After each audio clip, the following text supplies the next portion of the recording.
What's up, guys? How's everyone doing today? It is Tuesday, June 9th, 7 a.m. here in Sydney, Australia. Wherever you are in the world, I say welcome.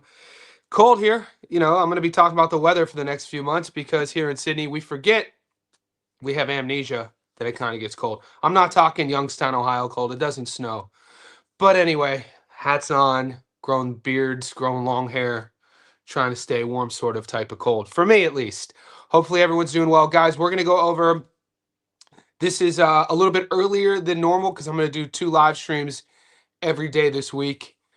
We have a lot, there's a lot of cards to get into, but the books as of now don't have all the fights released. So this live stream, I'm going to go over the current fights on the boxing end, and we're going to talk about them. We're going to talk about the odds. There's the UFC card of the White House that's been getting a lot of attention, rightfully so. It's at the White House. A lot of good matchups there. I've been getting messages about that card.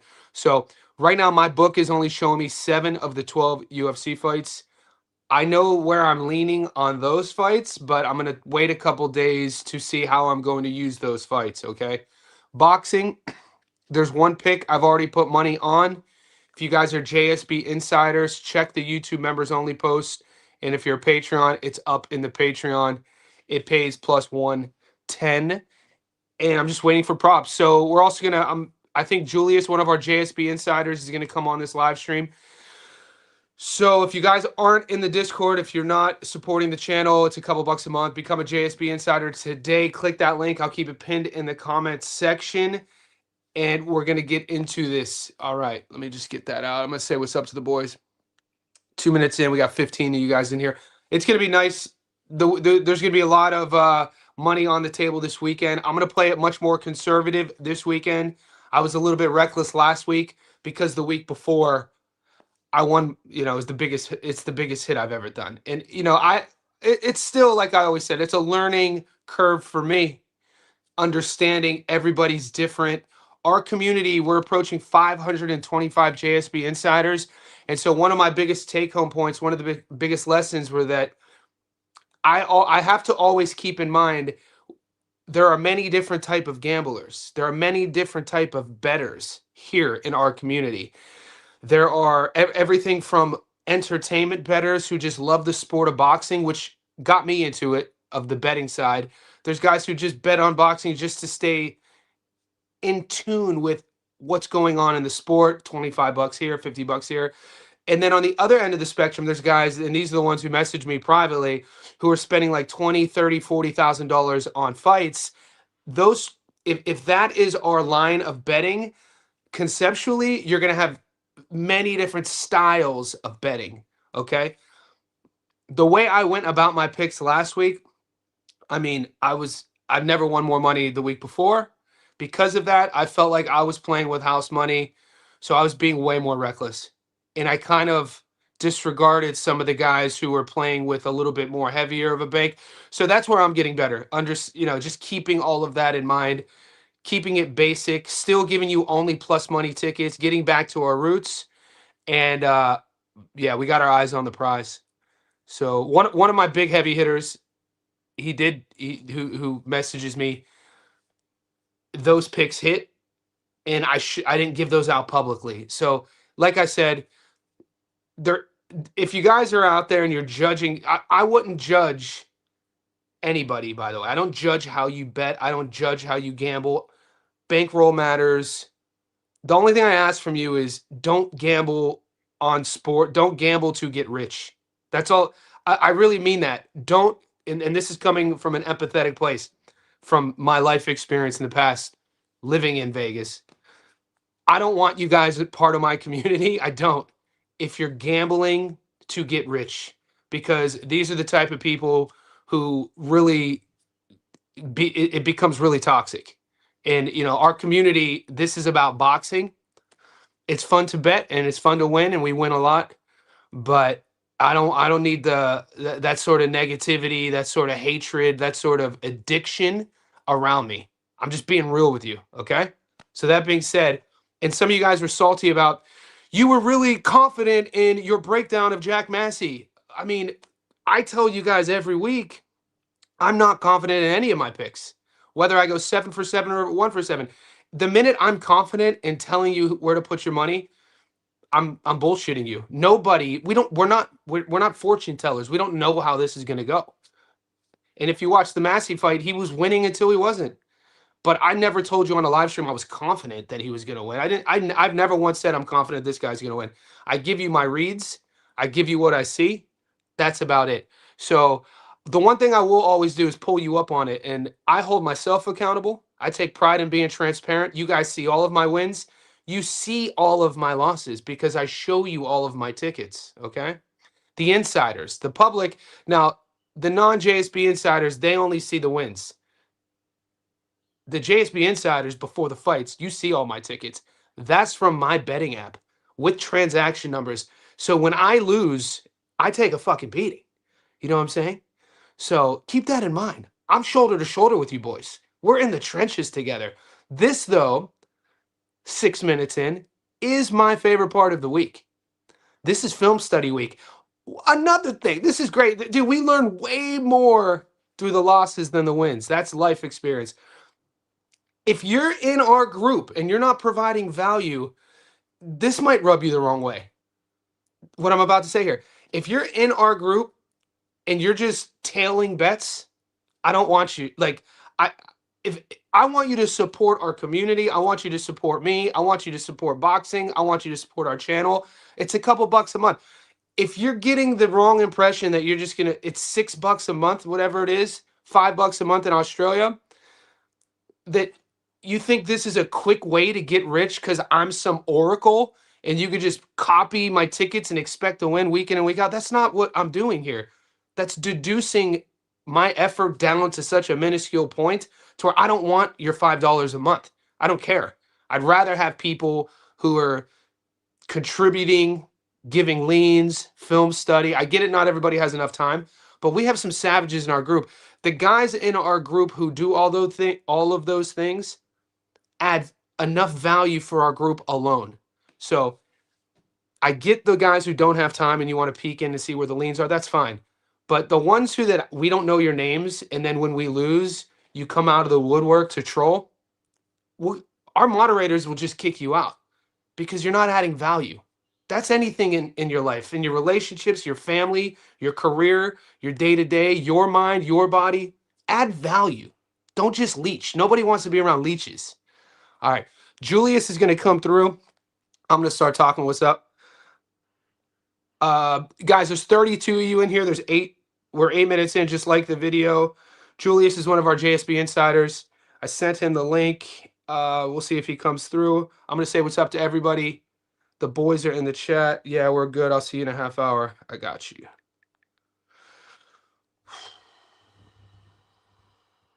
I'll see you in an hour and a half. Shout out to Bum Equipment. Checking in, Ante. What's up, Leia? I'm gonna get caught up on this first wave of comments. I'm sure there's a lot of them, and then I'm gonna pull the odds up, and then we'll see where Julius is. We need the bounce back. It's always about the bounce back. We will be up. Big shadow was crack-a-lagging. What the hell? Where's my blue star? Yeah, you got to re-up, baby. So however you guys support the channel, whether it's on YouTube or Patreon, that I don't have access to that. So that's through, if it's on Patreon, it's Patreon's software. And if it's on YouTube, it's YouTube software. I just see that you guys have supported the channel and you guys have access. I'm looking to put 300. Okay. See, I'm looking to put 300 on that band fight to go over 5.5. I'm a bit scared though because of last week and I heard Bam used to spare his opponent, so I feel that's a big factor. Yeah, I have a full unit on over 5.5. Scared money don't make money. That's the way I live. And that's the game that you got to get used to. So it's normal after a weekend of a loss to be a little right, but you got to just jump right back in the saddle. Jack Massey was a great pick. He clearly showed he's the better fighter. He's just low IQ gassed out trying to finish Chev. Yeah, that's why it's like one of the boys were like, "This is." I'm a funny dude. To me, I'm not saying I'm a funny comic guy, but like you guys know me. Like I like humor. I'm a happy-go-lucky dude. Not many things frustrate me. I live my life by the motto, life is play. And I mean that. Not many things frustrate me. 3 days after a fight, 3 days after I just got taken behind the woodshed, and lost a bunch of money, 3 days after, when I get a comment that says, yo, Jack Massey lost. No shit, bro. No shit. Jack Massey. No shit, dude. We all know we lost, bro. Add me. Can we add something else other than that? Johnny, how much percentage do you give Bam versus Vargas fight to go the distance? Now, if behind the scenes, I've been doing over and unders. We talked about this on the live stream 3 weeks ago. A lot of you boys are loyal. Best community in the world, dude.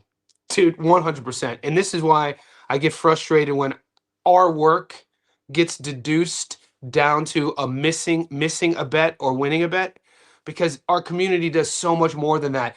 I've even thought about like figuring out a way that, never mind. I don't want to get into it. But to answer your question, 3 weeks ago on a live stream, I was asking about the over and unders, and I said very openly, I don't have a lot of experience betting them. So with you guys haven't known, I have been betting them, but I just haven't been sharing my wins and my losses. And I'm about 70% getting the over and under right over the last 3 weeks. 10. I've done 10 over and unders since the middle of May, and I've hit 7 out of 10 sort of thing. Easy maths. This over and under is the first bet that I've gone public with the boys to show you, and it's kind of rolling off some momentum. So from what I'm seeing statistically, I like Antonio Vargas, man. I like him as a boxer. He was a great amateur. He's fun to watch. He's a world champion. People judge him because 7 years ago he got knocked out in the first round. I think it was 2019. He was young. He got knocked out in the first round. He's aggressive. His aggression his aggression is what got him to the show. He's the WBO world champ at 118. Bam Rodriguez, we know he's come below 118. He was a champ at 112, champ at 115.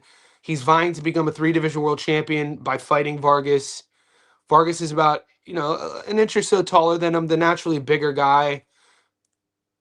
When you look at Bam Rodriguez's stoppages, he only has one stoppage under 5 rounds since he started fighting 10-round fights. So excluding those 4, 6, 8 rounders, he stopped Guevara in round 3. That was his only stoppage since he started fighting professional 10 and 12 rounders. Smaller weight class. Then you take in the statistics of fighters who are fighting at the world level, who are moving up a weight class in their first fight. I'm not saying those fights never end in stoppages, but you don't see a lot of those fights ending before the 6th round. So when I go 7 for 7, I give you the same research. When I go 1 for 7, I give you the same research. That's why I'm never confident in my picks. I'm confident in the effort that I put in. So and sometimes things just don't go your way. We're not fortune tellers, but for me, over time, my success has always been a direct outcome of the effort and the transparency I give. I watch all these fighters. I watch all these fights. I watch the girl fights. Guys, and if you guys are thinking that girl fights, if you're comparing the female fighters to women fighters from a talent level, that's not what we're doing here. We're not talent scouts. We're gamblers. We're bettors. I'm going to quote Barry Boxing real quick. Women's boxing is a freaking gold mine right now. Just leave it at that. Women's boxing, betting on women's boxing is a freaking gold mine. Look at our statistics week in and week out. We find dogs with the women's boxing. We have guys in our group doing film study. We have guys in our group. I guarantee right now, watching female fights, they're going to give the reads. That's a gold mine. We're not comparing female competition to men's competition. We're not comparing Bam Rodriguez to Turon. We're bettors. We're finding leans. It is a gold mine there. So what I was saying, I'm always confident in the film study I put in and the effort. You know, a couple fights last weekend, we get a split decision go our way. One judge gives our way. We get three, you know, a firefight with 2 knockdowns goes our way. We're 5 out of 7, not 1 out of 7. You know what I mean? This is the game we play. But we know that getting into it. That's why it's fun, dude. If you're not having fun with it, nobody likes losing. I'm fucking pissed we lost. But if you're not having fun, like even in this chat, it excites me. Like getting off this live stream in a little bit, you know, uploading my Bam Rodriguez versus Vargas breakdown, uploading my Ramon Jordan Martinez versus Popoca breakdown, that sort of thing. This is what I do. I put a lot of passion into this. Boxing is the greatest sport in the world. Boxing's not with so many streaming platforms and so many opportunities for boxing fans to bet on their favorite sport. From that perspective, I'm not judging matchmaking. I'm not judging skill set. We're betters. We're gamblers. We're cowboys. We're pistoliers. We've never been in a better spot. We don't have a season. This is a week in and week out to get our money. We are only as good as our last bet. We're only as bad as our last loss. Our last bet, if as quiet as it's kept, our last bet was a 10 legger plus 300. Our long parlay hit. Shout out to our boy Brandon Mosqueda for coming through in Mexico. So from that perspective, from a momentum perspective, we're on a roll, baby. We got one in the books. Let's go. That's the way I'm wired. That's the way I look at things. So I do sent from Pet. I like the over 5.5. In it for the love of the game. Betting just makes it fun 100%. Made those $5-6 $100 per week, not only from your picks, but discussing picks, selling yourself as someone who knows 100%. You're mostly right. We'll get it. We'll get it. Not many fight. What's up, Air Max? We're not getting the fights now. It's a good time to the stage. We're not getting them now, but right now my book is showing, I think, 10 fights. Now you have to remember, at least 5 of these fights are main events on separate cards. So as the week progresses, at least 2 to 3 more fights should appear on your books. We got our bread and butter to start the week too, boys. We got our bread and butter to start the week. Wilkins Matthew is this is an Eye of the Tiger card. This fight goes down in 3 days. Our fight week starts in 3 days.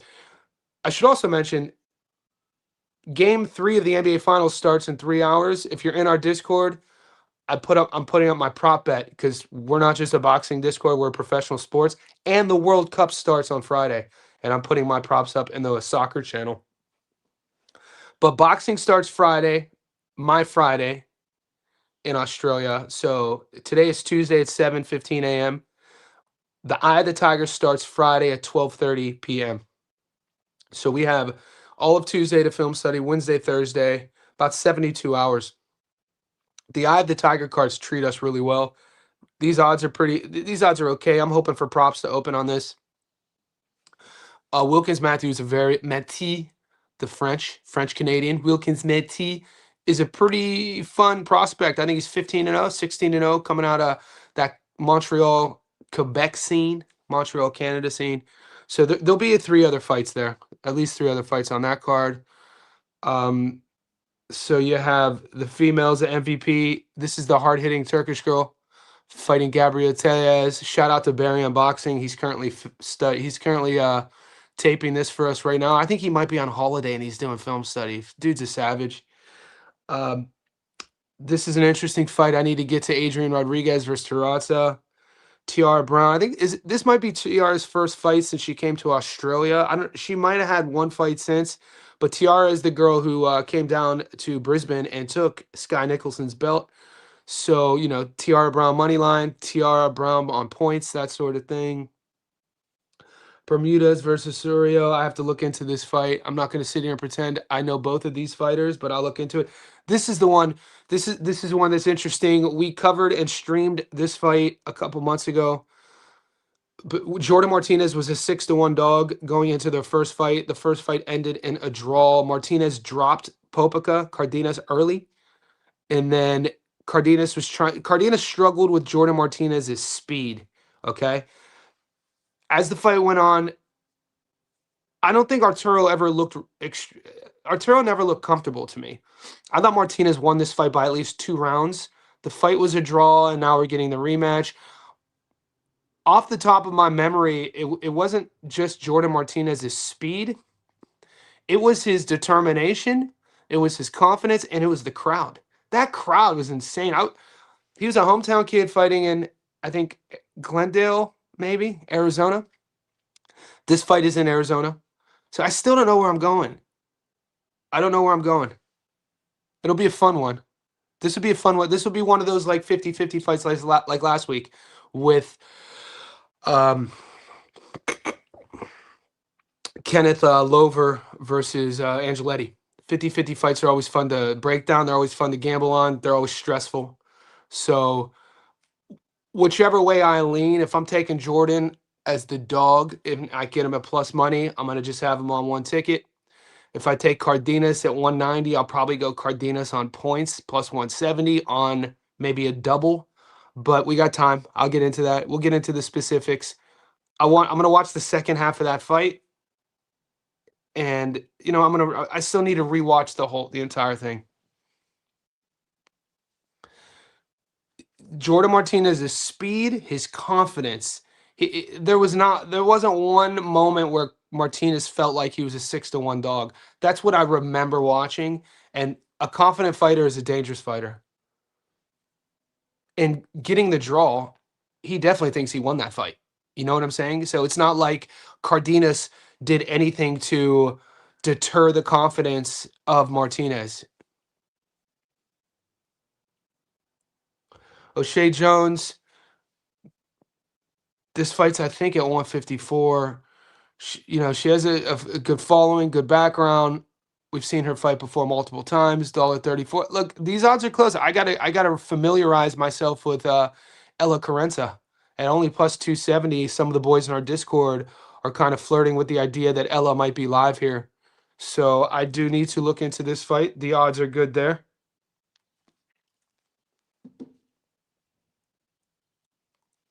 We talked about Vargas and Bam. So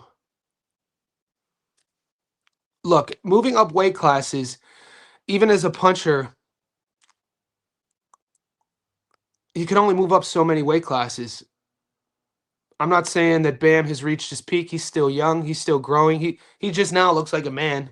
Up until this fight camp, when you see all of Bam's fight camp footage and all of his previous fights, he still looks like a little boy.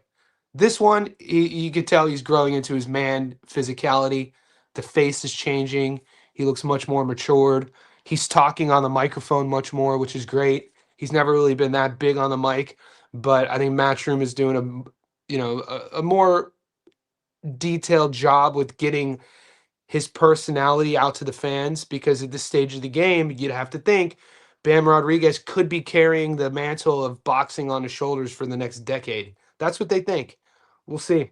Great footwork, great speed, does everything really well, very marketable, says all the right things, family-oriented guy, exciting in the ring. He ticks all the boxes.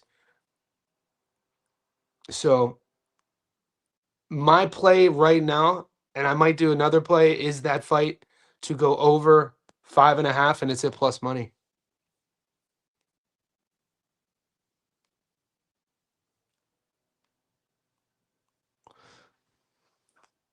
This is the bet I really like. And I mean, when you're looking at this bet allows me to, I just have to hope for the 6th round to start. I think it's going to. I have a full unit on this bet because it's a neutral bet. It's not. I think Bam's going to beat Antonio. I like Antonio. I've covered Antonio's whole career. I think minus 1,400 is insane. Antonio Vargas can punch. He's aggressive. He's going to be a little bit taller. Bam on paper has the longer reach. I think it's going to be a fun fight. I'm hoping for. I think it's going to be a closer fight.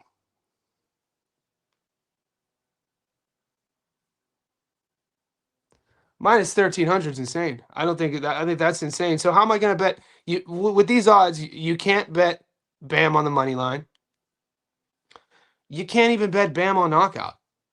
Like 16% return on a knockout is unbettable. You know what I mean? Bam on points is dicey.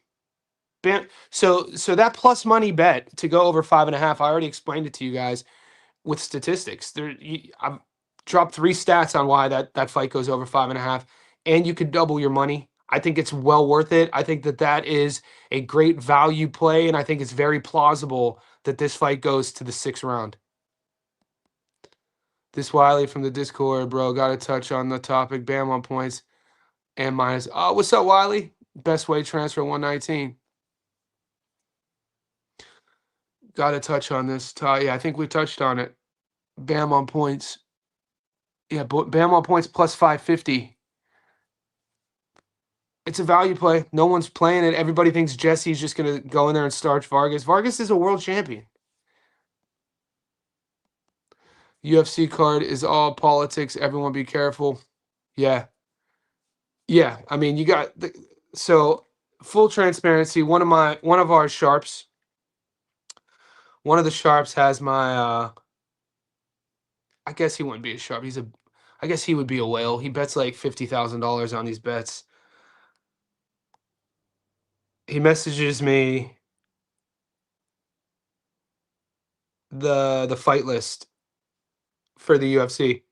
And we're only getting 1, 2, 3, 4, 5. We're only getting 7 fights. And so I told him, there's I know which fighters I like on the UFC, the money line. I just don't know how I'm going to use them yet. And I'm 80% sure on a separate ticket. I like Garcia. I like Steve Mean Garcia as a dog against Lopez. I don't know. I think I like Hoofy. I like O'Malley. I like Hokit. I like Taporia. I like Bo Nickel. I don't know how I'm going to use them though. All right, guys, we're about 27 minutes in. I'm going to bring Julius to the table. This is one of our JSB insiders. Everybody in the Discord and everybody in our community will know Julius. It's a stage. What's up, big dog? What's up? What's up, man? Chilling. Where are you at? New Orleans? So yeah, we'll say in Somewhere. the Somewhere. bayou, yeah. Is it super hot down? It's summer, right?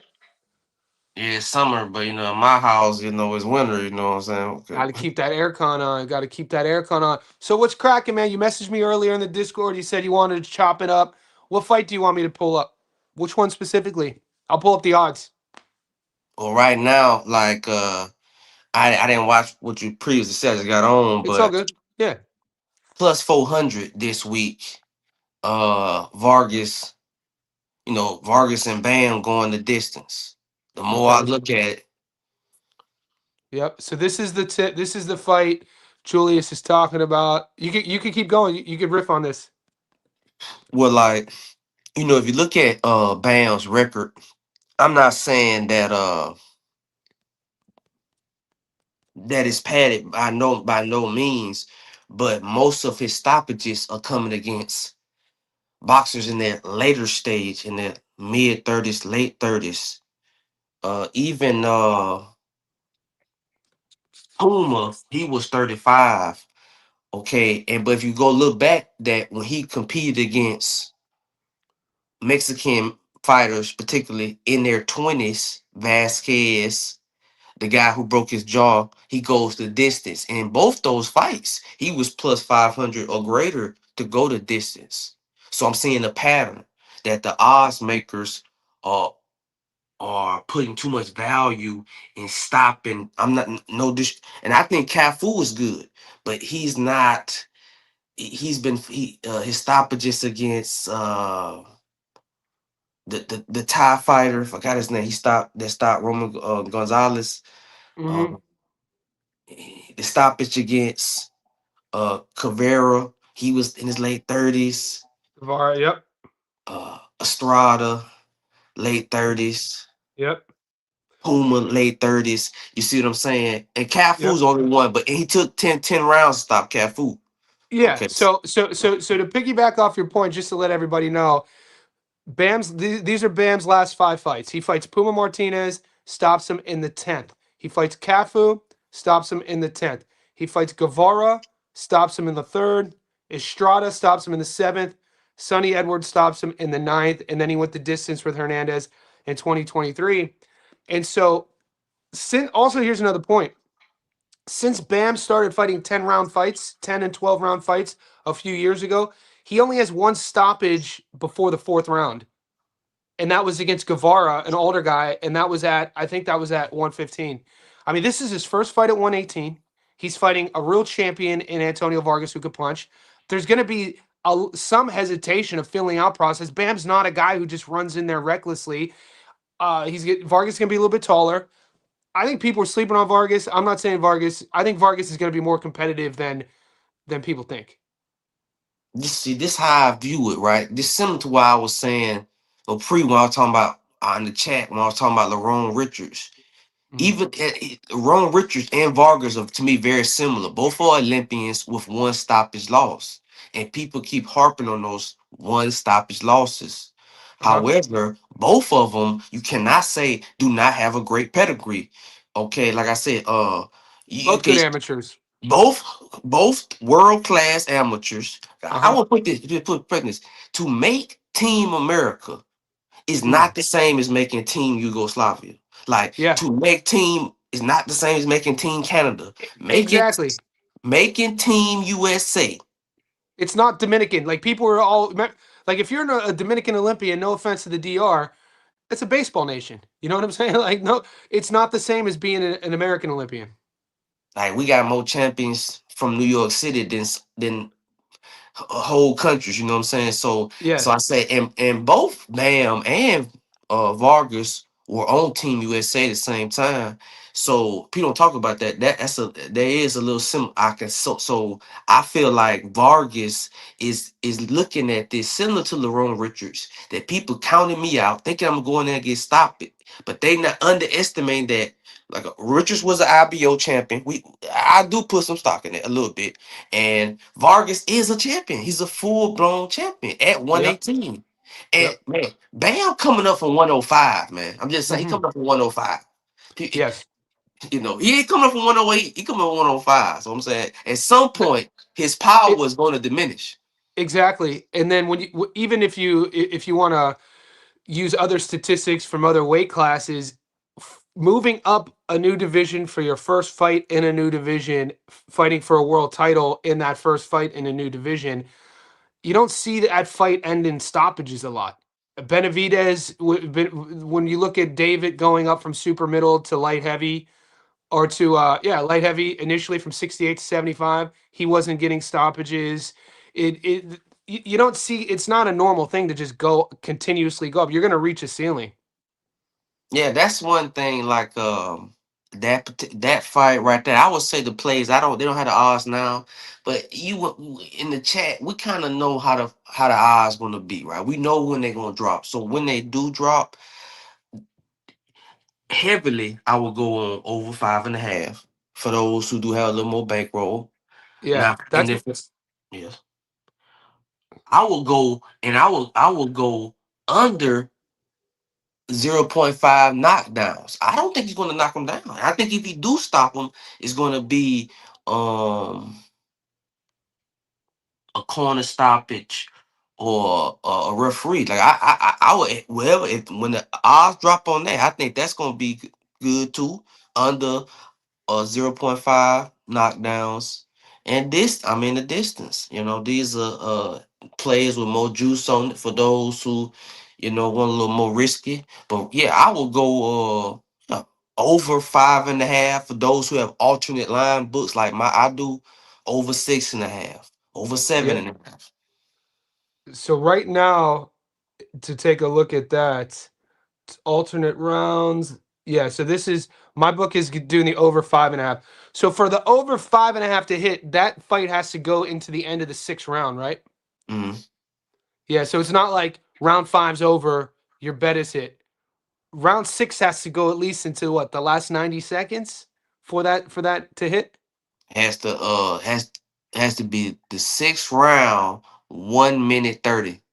Yeah, yeah. So just to keep that in mind, the over and unders. It for me, looking at the props and looking at my style of betting and my bankroll, like I'm not quite at the stage where I'm comfortable with just get, getting a 50% return. It really doesn't do anything for me. I'm still at the stage of doubling my money, which has been great for us.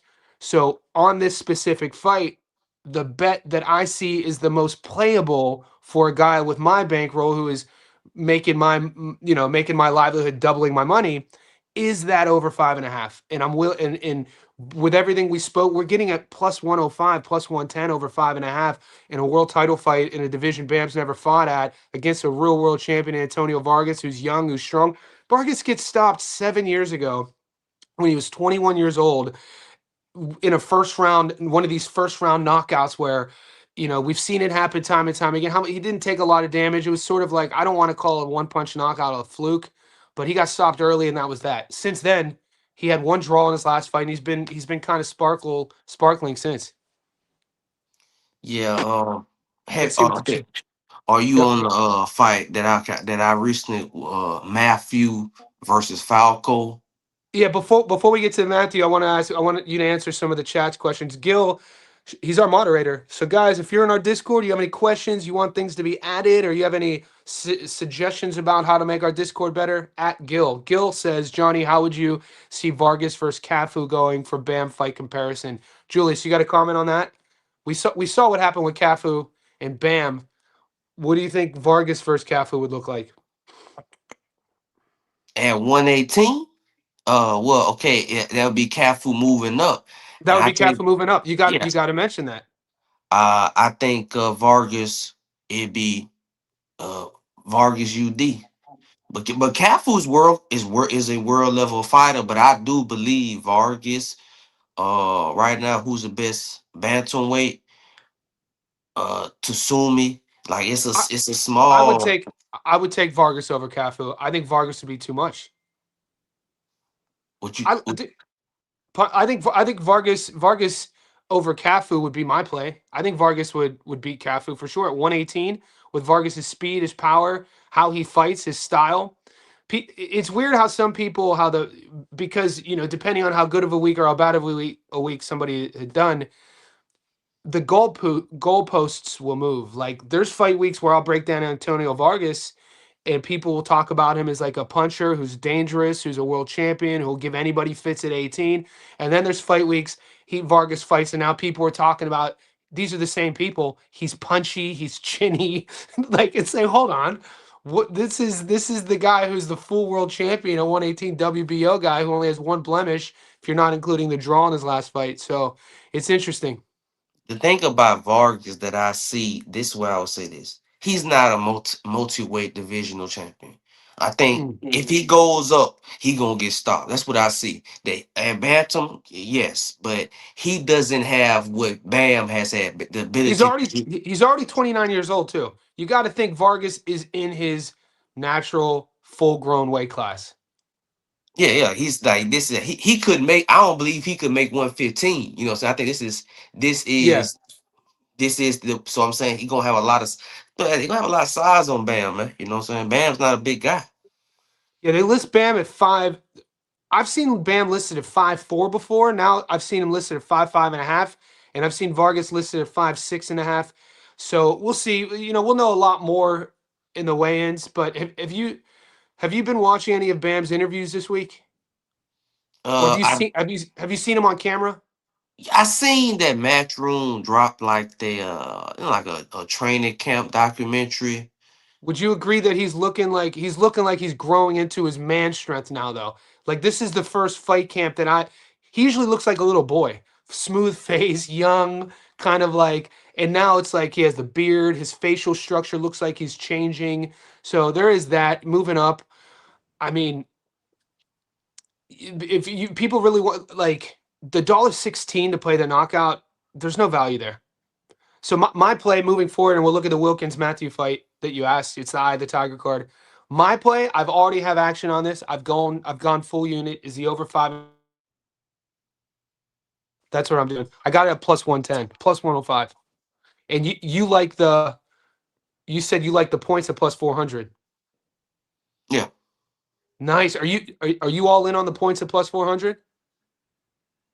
yeah, distance. This is man. Oh, These are one of these bro. fights.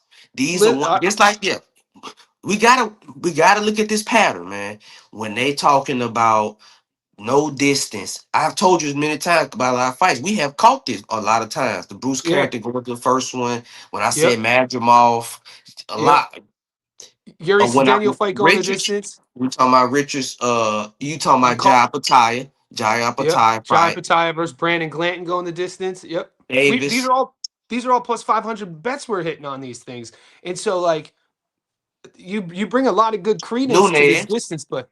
Yep. Nunez versus Diaz. What I'm saying is that when they have an underdog, see, this is how I look at it. I look at the B side. Mhm. Is it journeyman? Who is this? A club fighter? Man, Mhm. Vargas is a world class. Rarely do you Vargas is have a world B class. side who has the credentials of Vargas, a Olympian I and a know. world champion, I and know.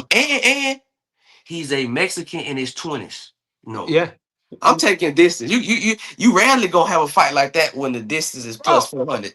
bro, you bring a very very valid points, and this is what we're talking about. Scare money don't make money. This is what we're talking about. You got to pick up on patterns.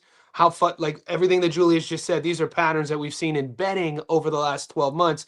Maybe we'll write a book 5 years from now and put all of our patterns together with stats to equate to our receipts. But it was only 2 fights ago. Do you remember when Nonito Donaire, we all, it was 2 fights ago. He's fighting the Argentinian kid. He's a 3-1 dog, and Donaire wins. And it was before he. I'm only saying that because when I was doing that breakdown, I played an interview of Donaire's former handlers, and they were saying, "Why isn't Donaire?" And then we obviously know Donaire recently got stopped, but this is before that. I'm gonna pull up the exact fight real quick before I say what I'm gonna say, and this involves Antonio Vargas. He was getting ready to fight Andres Campos. Campos at the time was 17-2. This was in July, this time last year. And then he went on to lose a split decision against Satsumi Donaire, and then he got stopped against Masuda. But going into the Campos fight, the winner of the Campos fight was supposed to fight in a title eliminator against Antonio Vargas. And Nonito Donaire's former handler, was saying this is a super dangerous fight because Donaire, even if Donaire beats Campos, he's gonna have to fight Antonio Vargas, a young Mexican puncher, which is a super dangerous fight. Now we know Donaire never fought Antonio Vargas, but this is all of a sudden the narrative changes. Like people just forget like that Antonio Vargas at 29 is a real champion who's young, who's confident, like you said, and we've seen him get flash knockdown before. We've seen Bam get his jaw broken before. Not in recent memory, fight through it. So We seen it's him get dropped by Estrada. yeah, Estrada dropped Bam. So it's not like we haven't seen Bam get dropped before. You know what I mean? And Bam knows that he's going up. He's never really one who's too quick to jump into the fire. Like this isn't Jin Sasaki. You know what I mean? Who the fight starts and just let's go to war. This is a guy who's going to operate. He's going to operate at a certain pace, and then he'll slowly get closer. And so I really like that, man. So guys, Julius plus 400 fight to go the distance, and people are gonna the scared betters out there are gonna say say what they will. We'll let the chips fall as they may. I don't mind that lean. I gotta be honest with you. I don't mind that lean at all. Under 1.5 knockdowns, under 0.5 knockdowns, things of that nature. R- I believe Vargas will throughout this fight be very durable. I think he has a game plan. Right now, he had a great. I think he had a long training camp with a game plan that he's going to implement. He's not scared. I don't think he's nervous. He just went to Japan. You know what I'm saying? So he has a lot of experience. I say, man, this is a B sides like this don't normally come around because most B sides are old, faded, washed up. You know what I'm saying, journeyman. But okay, like Matthew, I want like how you feel about him? He's another guy on Eye of the Tiger. I kind of forgot about him. He's like a 15 prospect. and 0, 15 and 0. I think like 9, 10 knockouts. We watched him in his last fight. Walter Matt. From what I've seen, I like what I've seen. I like how he operates. These Eye of the Tiger guys, I know we're going to be a little bit hesitant because we just saw kind of one of them get exposed with Ramirez, but Ramirez wasn't a traditional Eye of the Tiger guy. He doesn't speak French Canadian. He's a Venezuelan who fought a lot of his career in Mexico, and then he came to Canada, and Eye of the Tigers pushed him. Walter Matthew is a French Canadian fighter. And the reason I think that matters because when you look at the pedigree of those guys who are French Canadian fighters, John Arobio. John Arobio speaks fluently French. He speaks beautiful French, and you see that style. I rate Arobio, and I kind of rate Matthew in the same way as I rate Arobio, and I think they're legit prospect contenders. I'm gonna be on the flip side, man. I personally think You think he's uh on upset alert? I think I don't think he's going to do what they think he's going to do. Like to me, Okay, upset going, but I don't see him stopping Falco because out of Falco's tough. Tigers, yeah, Oh, I I'm not getting those props. I just saw the money line. He's a 4-1 favorite, three you to know, one but favorite. they probably gonna drop them on those Thursday cards. They probably gonna drop on Wednesday. Yeah, so I Okay, say we eventually we know something gonna drop about that. But I think Matthews he from Montreal. He's he mixed. His mom, one of them black, and the other one is a French Canadian. yeah, He speaks French. But see, I'm looking at that. Say, hold up now. The only other champion that the Eye of the Tiger produced was over 10 years ago, and that was David Lemieux. So David Lemieux. Um, they had the other guy. He kept getting knocked out. You called him. He moved up. The guy been knocked out 5 times. He's bang bang. yeah, yeah, Stephen Butler. He was the Stephen Butler. last French Canadian that they were trying to put up there. So I'm saying they don't have a good track record with bringing native French Canadians. I think they just hyping him up because he's from. I don't Yeah, see too much in him. I just see that they hyping him up because he's the hometown guy. I don't see the tech because his last fight to me showed levels that he's not world class. Because to me, he should have stopped peeing. Well, like a yeah, fiend. But he had some sketchy moments in that fight. yeah. Finn was Finn's length and size bothered him, and he was kind of like more savvy. You know what I mean? Matthew was trying to like put a square into a circle peg, and Finn's pedigree, his experience was showing. And it's kind of like when Ramirez was trying to do to your boy Larone. You gotta if you're in there with a guy who's a legit pro. Who's fought around the world? They're gonna have some pedigree to him. They're gonna know how to survive. Falcao, though, this Brazilian, I think he's what 36, 37 now. mhm. They're putting him in there for a reason, and Wilkins, they're putting a lot of marketing behind this guy. I do have a little hesitation though with Ramirez, man. Dude, he got like. Did you watch Joe Stunner Boxing gave the most interesting take on Ramirez versus Lerone Stevens. He says that Ramirez that was not a robbery. He says that Ramirez Stevens fought so negative, traveling, did nothing to get the he was the only guy I heard to say that Ramirez won. And Joe is a Brit. And I was like, interesting. So it's crazy how subjective our sport could be.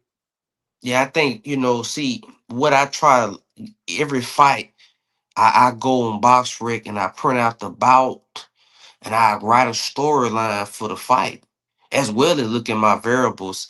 And what I see is that with Eye of the Tiger, yes, they want knockouts. Like they got the smallest ring in promotion, in all promotion. I was looking at that Zuffa ring. I said, man, Great point. that Zuffa ring compared to the Eye of the Tiger gotta have the smallest ring on the world level because they actually having world title fights in that ring. And so I'm saying, but I feel like Matthew should have stopped Finn. Finn is 35. He Uh-huh. doesn't have no credentials. He's basically a Jamaican club level journeyman. Essentially, he has had no success outside of Canada, and he couldn't stop him. So I'm saying that you couldn't stop Finn. Now you're going to stop Falco, former world title challenger, former Olympian, never been stopped from South America, tough. He ain't thinking no way. Falco's not thinking about. He's like them guys from South America who Well, are. I put a lot of credit in their durability. We rarely see them get sparked out. Argentina. is South America, and so is Brazil. They're a bit different though on the boxing landscape. I wouldn't categorize Brazilian boxers in the same way I guess I would categorize Argentinian boxers. And you know what I mean? And Matthew's only 21. This kid is learning on the job. You know what I'm saying? And he fights like that face. He fights mean, dude. He's not in there for a long time. He wants to get you out of there. Um, this what are we missing something? Wasn't Finn? I mean, Finn was 27-3, 30 pro fights. He had double the pro experience. Um, Finn was dropped. It's not like it was the scorecards 98, 91, 99, 91 sort of thing, dropped him. So it was a dominant performance. He just didn't close the show. And it sounds to me that you and me probably had did we probably had Matthew by knockout, it sounds like. I I, don't I, I don't I remember. Matthews a guy like I said, I've been questioning him. To me, he looked like he's one of those fighters I don't like. It's too much pizzazz about him. He Yeah, moves too much in the ring. I tell you, like even Moses, man, he was people forget, man. The dude was breathing hard in bro, the. Facal's never been stopped, bro. He's only been down one time in 10 years. Okay. Okay, so this We is a would have. sharp guys, JSB insiders here. This is a sharp prop to keep an eye on. If your book Y- dude, the fight to go the distance, or I mean, are you saying Fakal could be live here? Nah, I'm not saying, but it's another one of those fights He's an awkward where southpaw. He's a they're tricky going to south. have the Yeah. distance at plus money because they're Okay. assuming the younger guy, bringing Yeah. him over just like Richards, bring it, giving him this main event spotlight. Yeah. So, I like it. I like but it. no, Matthews is not what they think he is. I remember I was watching him. I watched the Eye of the Tiger training camp and how he was talking before that Finn fight. And then I watched the fight and I say, this guy, to me, he number one, I feel he's too big for 168. I look at him, I say, man, that dude He's needs to he's a be in big one. boy. He needs to be 175.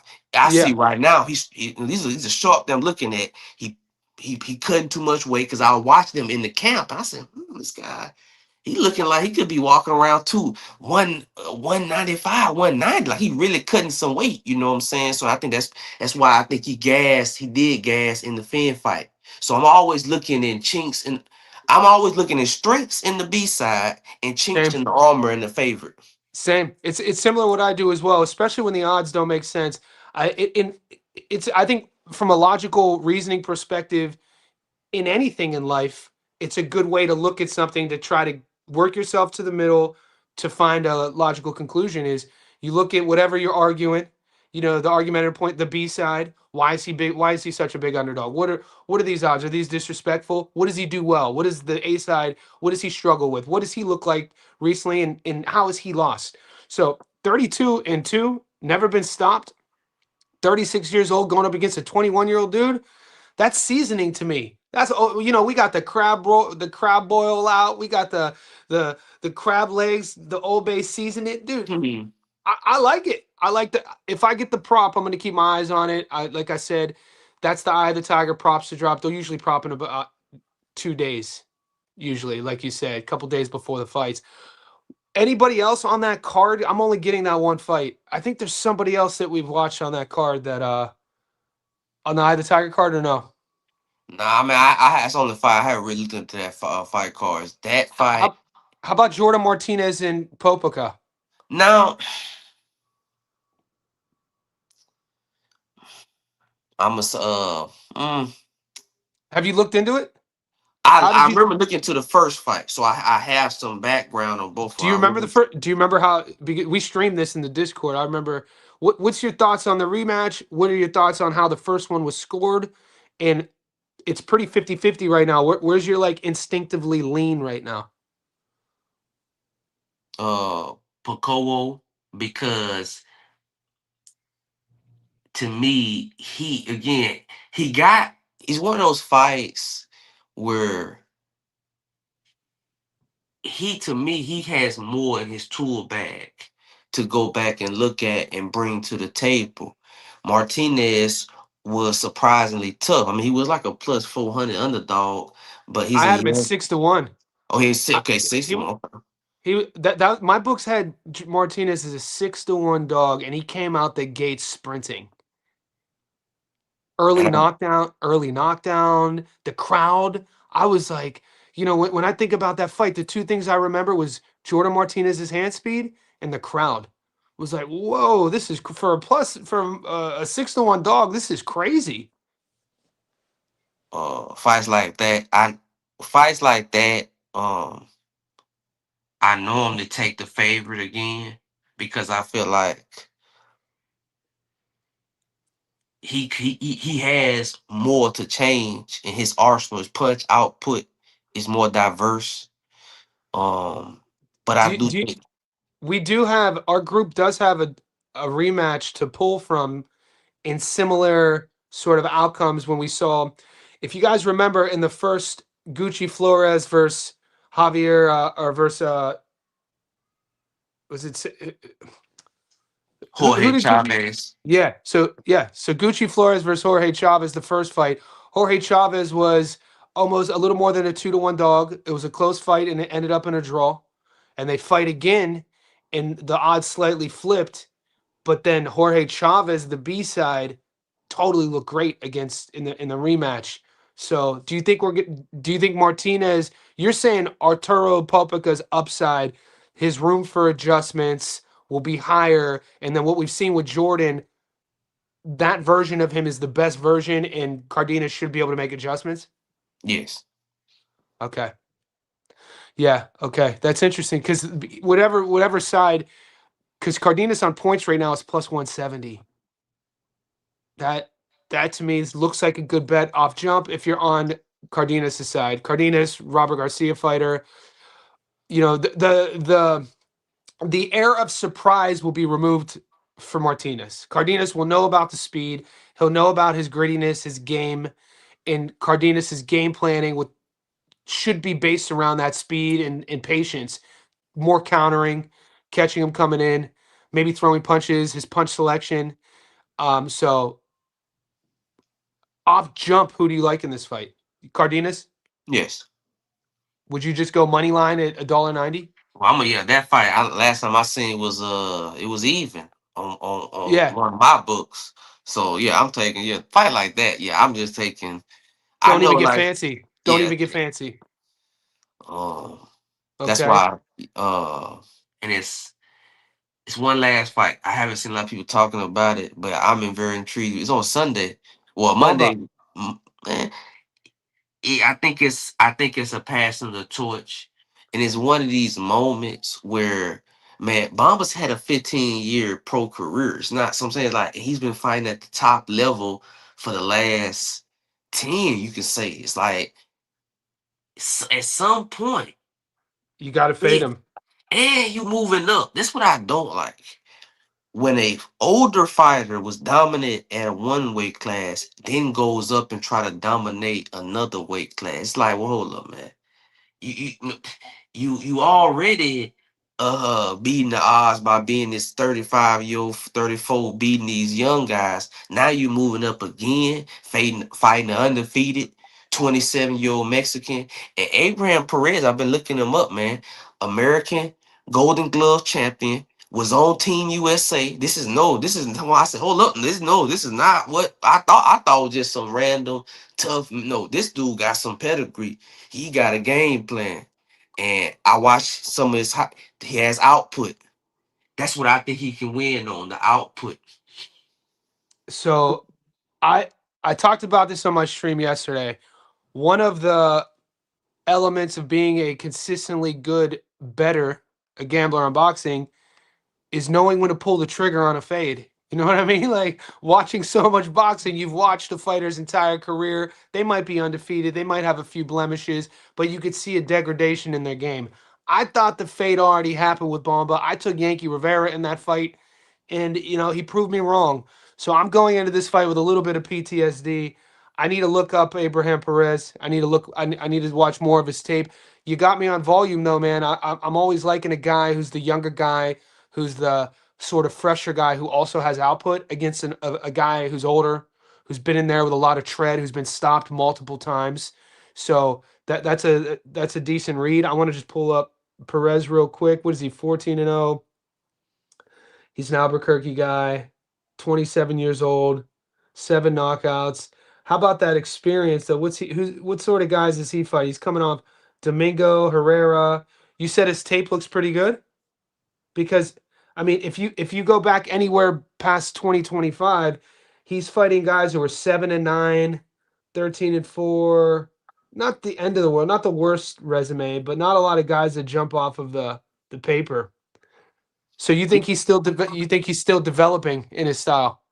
These are one of these fights where I consider a breakout fight, where you have because one thing about boxing, the other sports don't have, has to be acknowledged as well that you can be very talented boxer, but not be with a top flight promotional company.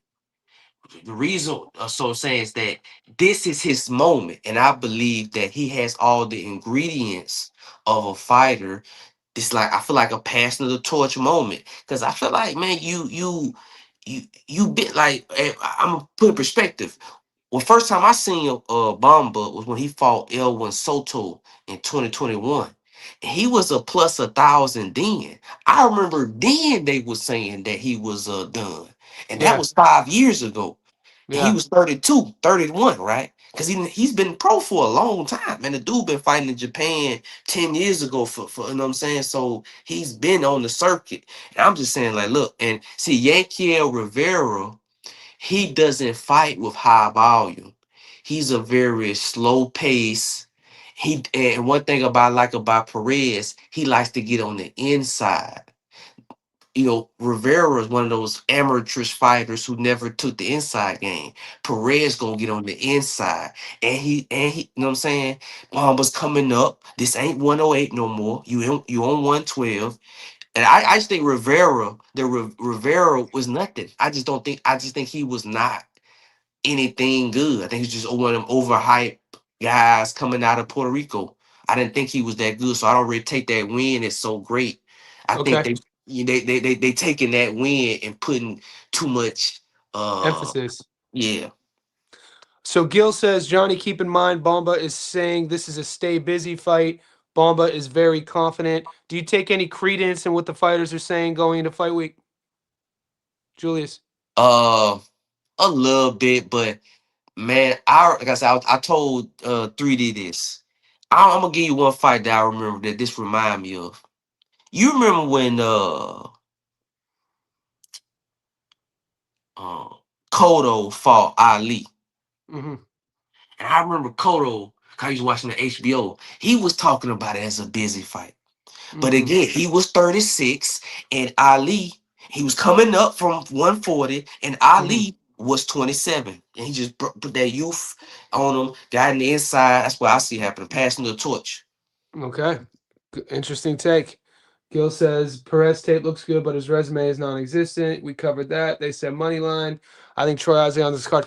Guys, Julius, I gotta wrap it up, man. You know you're All always right, man. welcome. You're always welcome on the live stream. Thanks for hitting me up. And thanks for your insights, brother. I appreciate your support. Appreciate you. All good, man. All right, stay up. All right, guys. It's Tuesday, June 9th at 8:03 a.m. There's still 70 of you guys in here. We've been on for over an hour. I have some clients I got to coach. I'm juggling two careers here, so I got to go downstairs. I get to go downstairs to coach, and life's all about perspective. If you're out there and you're telling yourself I have to go to work or I have to do this or no, change the word from I have to I get. We get to do what we choose to do. We're here, we're breathing, we have everything, all of our functions. Let's get after this. I appreciate all the support. And we have a busy week ahead. We have a lot of film study to do. Hopefully, you took a little bit of knowledge with you. That's my goal with every one of these live streams. If I speak for an hour and you take nothing but one little eyelash of knowledge, I've done my job. I see you. I'm going live again today. So let's get this.